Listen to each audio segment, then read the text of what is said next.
வணக்கம் welcome back to PV traders. இந்த வீடியோவில் வந்து 3 டென்ஸை பற்றி பார்க்கலாம். கையில் வந்து ஒரு 10 லட்ச ரூபா இருக்குது. ஸோ அதை 10 வருஷத்தில் ஒரு 1 crore எப்படி மாற்றுறது அப்படின்றத பற்றி தான் இந்த வீடியோவில் வந்து டீட்டெயிலாக பார்க்க போகிறோம். அதுக்கு முன்னாடி நம்ம சேனலை சப்ஸ்கிரைப் பண்ணலைன்னா சப்ஸ்கிரைப் பண்ணி வச்சுக்கோங்க. இதில் stock market related information, pre market, post market, personal finance இது மாதிரி நிறைய யூஸ்ஃபுல்லான கண்டென்ட் எல்லாம் போஸ்ட் பண்ணிட்டு இருக்கோம். டெஃபினட்டாக உங்களுக்கு யூஸ்ஃபுல்லாக இருக்கும். ஸோ இந்த கால்குலேஷனை பார்க்குறதுக்கு ஃபஸ்ட்டு நம்ம வந்து ஒரு எக்ஸலை ஓப்பன் பண்ணிப்போம். இப்போ நான் எக்ஸல் ஓப்பன் பண்ணியிருக்கேன். ஸோ இதில் பார்த்தீங்கன்னாக்கா அதில் நிறைய ஃபீல்டு நான் ஆட் பண்ணி வச்சுருக்கேன். ஸ்டாக்ஸ், அதனுடைய கரண்ட் ப்ரைஸ் என்ன, குவான்டிட்டி எவ்வளோ வாங்கணும், அதன் பிறகு வந்து ஃப்யூச்சர்னுடைய டார்கெட் ப்ரைஸ் ஆஃப்டர் 10 இயர்ஸ் வந்து அது எந்த அளவு போகிறதுக்குரிய வாய்ப்புகள் இருக்குது, அதன் பிறகு ஃபோர்காஸ்டட் வேல்யூ என்ன, அவுட்கம் வந்து உங்களுக்கு எவ்வளோ கிடைக்கும் அப்படின்றத பற்றி தான் பார்க்க போகிறோம் இந்த எக்ஸலில். ஸோ ஸ்டாக் அப்படின்னு சொல்லும் பொழுது இதில் வந்து ஸ்டாக் 1, ஓகே, ஸ்டாக் 1, 2, 3 அப்படின்னு ஒரு 10 ஸ்டாக்ஸை வந்து ஆட் பண்ணி வச்சுக்கோங்க. நான் உங்களுக்கு இந்த வீடியோவில் சொல்கிறது அதனுடைய ஸ்ட்ராட்டஜி மட்டும்தான். என்னென்ன ஸ்டாக்ஸ் வாங்க போகிறோம் அப்படின்றத வந்து இந்த வீடியோவில் நான் சொல்லலை. மேபி உங்களுக்கு வந்து நான் எப்படி இன்வெஸ்ட்மெண்ட் பண்ணுறேன், ஸோ எது மாதிரியான ஸ்டாக்ஸ்லாம் செலக்ட் பண்ணலாம் அப்படின்ற கொஷின்ஸ் இருந்துச்சுன்னா நீங்கள் கமெண்ட் செக்ஷனில் சொல்லுங்கள். நான் அதுக்கு செப்பரேட்டான வீடியோவை போடுறேன். ஓகே, ஸோ ஃபார் எக்ஸாம்பிள் வந்து இங்கே வந்து 10 ஸ்டாக்ஸ் இருக்குது. 10 ஸ்டாக்ஸ்னுடைய ஈச் அண்ட் எவ்ரி ஸ்டாக்ஸ்னுடைய ப்ரைஸ் வந்து ஒரு அப்ராக்சிமேட்டாக ஒரு 10 rupees அப்படின்னு போட்டுக்கோங்க. ஓகே, நான் வந்து அப்ராக்சிமேட்டாக 10 போட்டிருக்கேன். பட் நீங்கள் செலக்ட் பண்ணுற ஸ்டாக்னுடைய ப்ரைஸ் வந்து மேபி ஸ்லைட்லி ஒரு 20, 50 அந்த ரேஞ்சுக்குள்ளே இருக்கலாம். அதாவது வந்து இது வந்து பென்னி ஸ்டாக்ஸ். ஓகே, அந்த பென்னி ஸ்டாக்ஸ் அப்படின்னு சொல்லும்பொழுது வந்து அதனுடைய ப்ரைஸ்னுடைய ரேஷியோ பார்த்தீங்கன்னாக்கா ரொம்ப கம்மியாக இருக்கும். பட் ஆனால் ஃப்யூச்சர் க்ரோத் இருக்கக்கூடிய ஒரு நல்ல ஒரு பென்னி ஸ்டாக் எடுத்து நீங்கள் இன்வெஸ்ட் பண்ணுறீங்க அப்படின்னு சொன்னாக்கா உங்களுக்கு வந்து க்ரோத் அதிகம். அதே சமயம் ரிஸ்க்கும் அதிகம். ஏன்னா நீங்கள் எடுக்கிறது வந்து ஒரு பென்னி ஸ்டாக். ஸோ அந்த ஸ்டாக் வந்து நாளைக்கு வந்து அந்த கம்பெனியே இல்லாமலும் போகலாம். அதுக்குரிய ரிஸ்க்கும் இருக்கும். பட் ஆனால் நீங்கள் செலக்ட் பண்ணுற ஸ்டாக்ஸை வந்து நல்ல ஒரு ப்ராப்பரான அனாலிசிஸ் பண்ணி ஒரு நல்ல ஸ்டாக்ஸாக வந்து செலக்ட் பண்ணணும். ஓகே, ஸோ அதுக்கு முன்னாடி வந்து இப்போ என்னுடைய கால்குலேஷன் எப்படி வரும் அப்படின்றத வந்து ஃபஸ்ட்டு பார்ப்போம். 10 rupees இருக்குது அது ஒரு ஸ்டாக்னுடைய ப்ரைஸ். அதாவது நீங்கள் 10 ஸ்டாக் எடுத்துறீங்க, ஈச் அண்ட் எவ்ரி ஸ்டாக்னுடைய ப்ரைஸ் வந்து 10 rupees. குவான்டிட்டி வந்து நீங்கள் வந்து ஒரு 10,000 குவான்டிட்டி வாங்குறீங்க அப்படின்னு வச்சுப்போம். 10,000 குவான்டிட்டி அப்படின்னு சொல்லும்பொழுது அதனுடைய வேல்யூ என்னவாக இருக்கும், ஆல்மோஸ்ட் 1 lakh rupees வந்து நீங்கள் இன்வெஸ்ட்மெண்ட் பண்ணியிருப்பீங்க. ஓகே, நீங்கள் எத்தனை ஸ்டாக்கில் இன்வெஸ்ட்மெண்ட் பண்ணியிருக்கீங்க, இது மாதிரி 10 ஸ்டாக்ஸ். ஸோ ஓவராலாக நீங்கள் இன்வெஸ்ட்மெண்ட் பண்ணது எவ்வளோ, 10 lakh rupees வந்து நீங்கள் ஓவராலாக இன்வெஸ்ட்மெண்ட் பண்ணியிருக்கீங்க.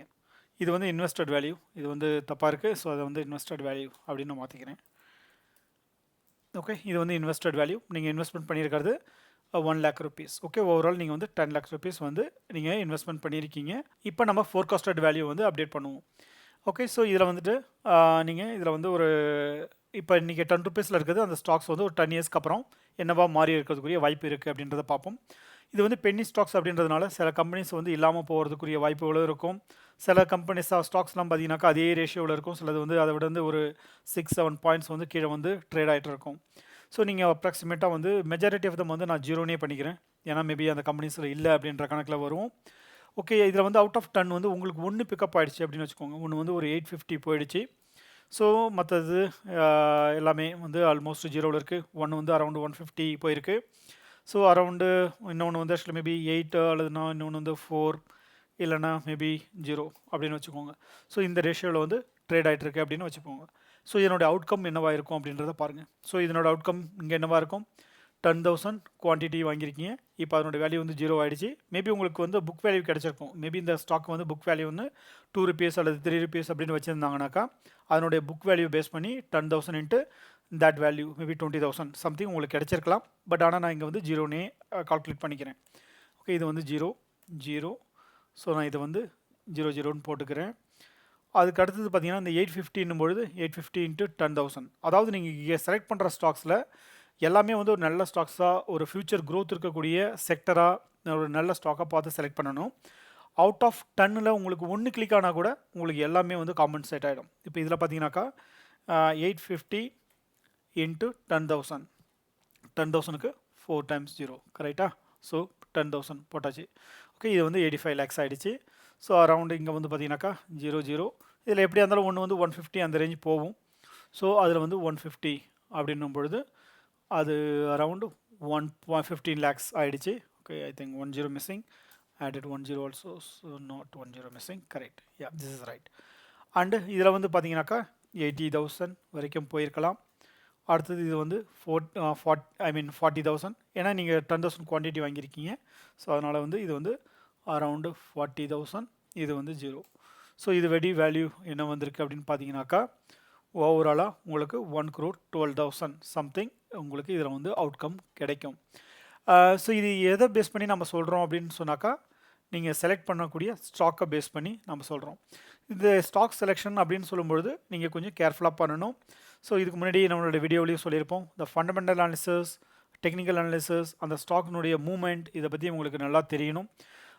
ஸோ நீங்கள் வந்து ஒரு நல்ல ஒரு ஸ்டாக்கை பிக் பண்ணி அதிலிருந்து வந்து நீங்கள் இன்வெஸ்ட்மெண்ட் பண்ணுறீங்க அப்படின்னு சொல்லும்பொழுது அவுட் ஆஃப் 10 டெஃபினட்டாக வந்து 1 பிக்கப் ஆகிறதுக்குரிய வாய்ப்புகள் கண்டிப்பாக இருக்கும். அந்த 1 பிக்கப் பண்ணால் கூட உங்களுக்கு வந்து எல்லாமே காம்பன்சேட் ஆகிடும்.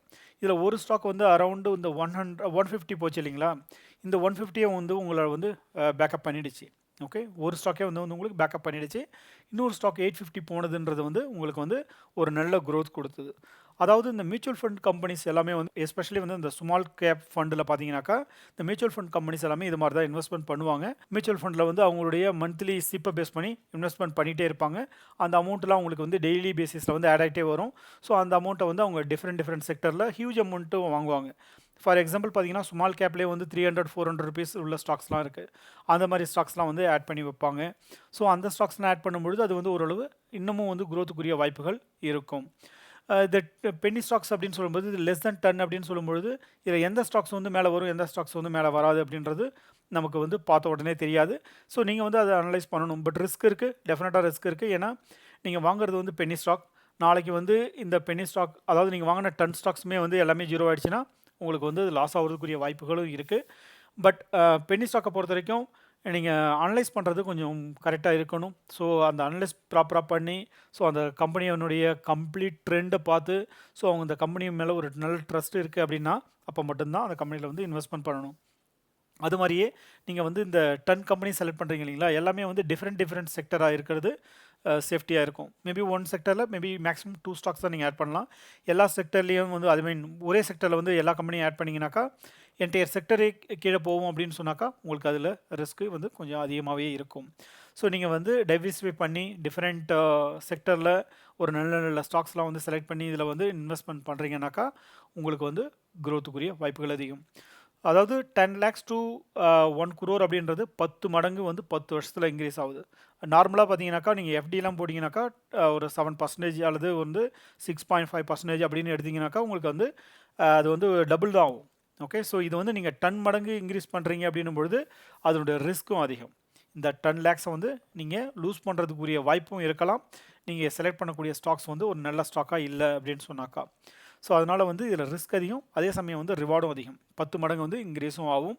ஸோ அதனால் வந்து நீங்கள் ஸ்டாக்கில் வந்து நீங்கள் இன்வெஸ்ட்மெண்ட் பண்ணுறதுக்கு முன்னாடி நல்லா ப்ராப்பராக அனலைஸ் பண்ணி ஒரு நல்ல ப்ராப்பரான இன்வெஸ்டிகேஷன் உங்களுக்கு கிடைச்சதுக்கப்புறம் நீங்கள் வந்து இன்வெஸ்ட்மெண்ட் பண்ணுங்கள். ஸோ இது எது மாதிரியான ஸ்டாக்ஸ்லாம் இன்வெஸ்ட்மெண்ட் பண்ணலாம் அப்படின்ற ஒரு கொஷின் உங்கள் மைண்டில் இருக்குன்னாக்கா கமெண்ட் செக்ஷனில் சொல்லுங்கள். ஸோ நான் வந்து டெஃபினட்டாக அதுக்கு ஒரு வீடியோ போடுறேன். That's all for this video. Thank you very much. By.